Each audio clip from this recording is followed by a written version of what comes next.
Kanaka Workers, Hawaii to the San Juan Islands. Kanaka is a native Hawaiian term meaning human being and used by the people for self-identification. Kanaka workers began arriving in the Pacific Northwest during the earliest periods of settlement, shortly after Captain James Cook first encountered the islands in the late 1700s. Throughout subsequent decades, Hawaiian workers traveled to the Northwest region for employment with companies like the American Fur Company, the Northwest Fur Company, and later the Hudson Bay Company. Native Hawaiians were valued for their skills as swimmers, navigators, boat builders, fishermen, and manual laborers. They signed 2 to 3 year contracts, and most returned home after completing their service. But some did choose to settle in the Pacific Northwest region. In the 1820s, Fort Vancouver, today Vancouver, Washington, became the principal fort of the Pacific section of the Hudson Bay Company.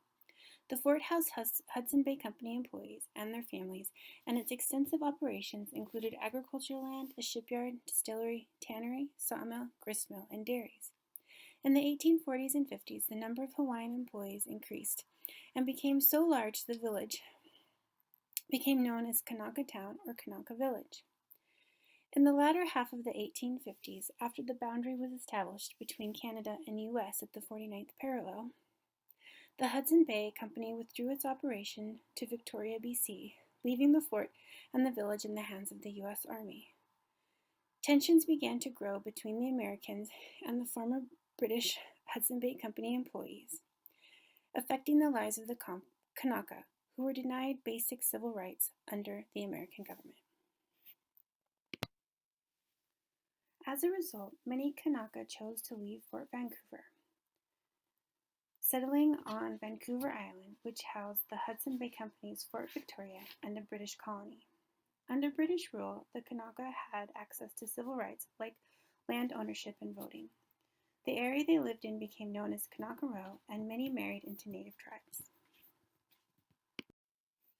In 1853, both the U.S. government and British government laid claim to the San Juan Islands. The reason being the ambiguity of the language within the Oregon Treaty of 1846, which established the 49th parallel as the border between the U.S. and Great Britain's interests. In order to establish possession, Vancouver Island Governor James Douglas established the Bellevue Sheep Farm, with the Kanaka set up as shepherds and farmers. Over the next few years, the Kanaka are pulled into the events related to the Pig War. This is a bloodless battle that breaks out between the U.S. government and the British government over the ownership rights of the San Juan Islands. It ends up being a 13-year standoff, with the only casualty being a British pig. In 1872, the islands are finally ceded to the U.S. and only a few Kanaka stay. After the Americans take possession of the San Juan Islands, most Kanaka leave and settle across the water in the British territory. However, a few stay, most notably a native Hawaiian named Friday, for which Friday Harbor is named.